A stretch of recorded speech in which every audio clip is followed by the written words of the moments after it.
Yes, karibu sana mwana familia wa michezo, karibu sana, karibu tena, nikukaribishe kwa moyo mkunjufu kabisa. Kama ndo mara yako kwanza kabisa unaungana nasi, nikupe pole kwa sababu umeshapitwa na taarifa nyingi sana.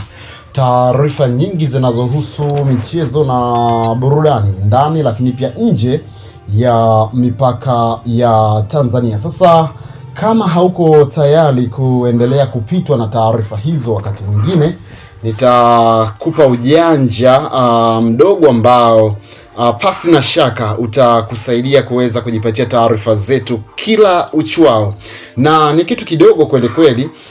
Tazama chini ya video yako, kuna maneno yanayosomeka kama subscribe, yabonyeze mara moja. Mara baada ya kufanya hivyo, kuna alama moja ya kengele itatokea, nayo utaibonyeza mara moja. Kwa kufanya hivyo, basi moja kwa moja utakuwa umekwisha kujisajili na kuwa mdau wetu wa karibu kabisa wa channel yako pendwa, na pasi na shaka utakuwa ukijipatia taarifa nyingi sana, taarifa kemkem zinazohusu michezo lakini pia burudani. Sasa kwa nini uendelee kupitwa na taarifa hizo licha ya kwamba cha kufanya ni kitu kidogo kweli kweli? Tafadhali tazama chini ya video yako, kuna maneno yanayosomeka kama subscribe, yabonyeze mara moja. Mara baada ya kufanya hivyo, kuna alama moja ndogo ya kengele itatokea, nayo utaibonyeza mara moja, na hivyo utakuwa umekwisha kujisajili na kwa muda wetu wa karibu kabisa, na utajipatia taarifa zetu siku 7 na masaa yote 24 ya siku hizo. Yes, bana, tunafahamu maandalizi kuelekea msimu mpya yameendelea kwa kasi kweli kweli. Simba Sports Club wakiwa pale nchini Rwanda, ambako pia wanashiriki mashindano ya Kagame Cup, huku Dar es Salaam Young Africans wakiwa Avic Town Kigamboni, mahali ambako mara zote wamekuwa wakifanya maandalizi kabla ya msimu kuanza.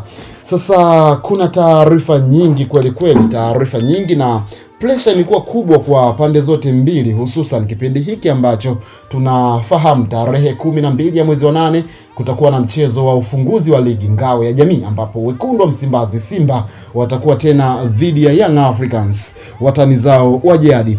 Pressure imekuwa kubwa kweli kweli, kwa sababu vilabu vyote vimefanya mabadiliko makubwa ndani ya vikosi vyao, lakini pia kwenye mabenchi yao ya ufundi.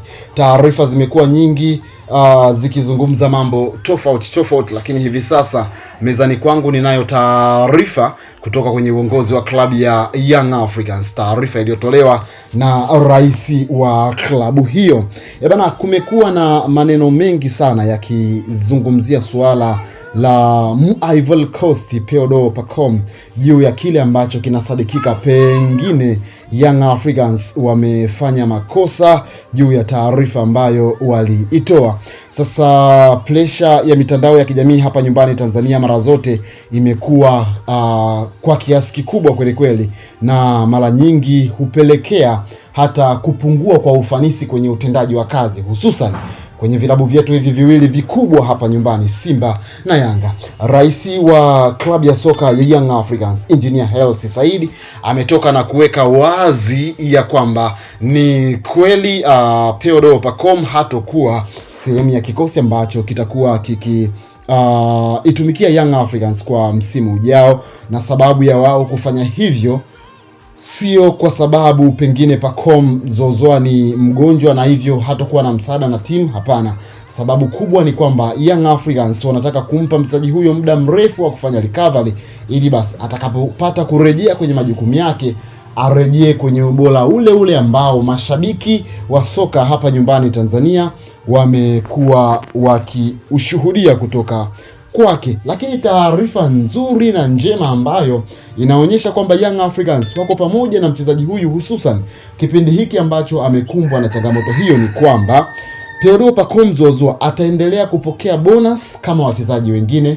Matibabu yake yote yatashughulikiwa na Young Africans, lakini pia mshahara wake utakuwa pale pale kwa kipindi chote ambacho atakuwa yuko nje ya uwanja. Hivyo nafasi ya Theodore Pacome Zozoa kwenye listi ya wachezaji wa kigeni ambao wanatakiwa kusajiliwa, atasajiliwa mchezaji mwingine. Kwa nini? Kwa sababu Pacome hatotumika hatotumika kabisa kwenye michezo ya Young Africans ya msimu wa 2026 2027.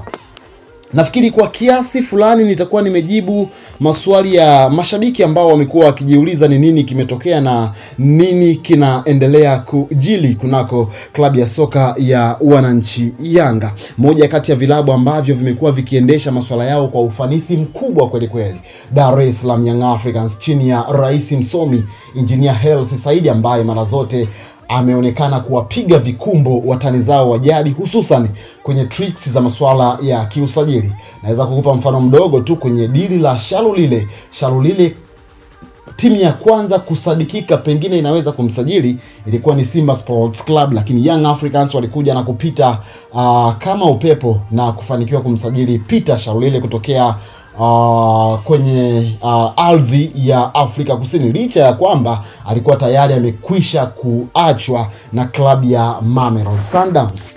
Yes bana, kwa taarifa zaidi za kimichezo na burudani, hakikisha unajiunga na familia yetu ya michezo na burudani kwa kubonyeza maneno hapo chini ya video hii yanayosomeka kama subscribe. Baada ya kufanya hivyo, kuna alama moja ndogo ya kengele itatokea, na utaibonyeza mara moja, na hapo moja kwa moja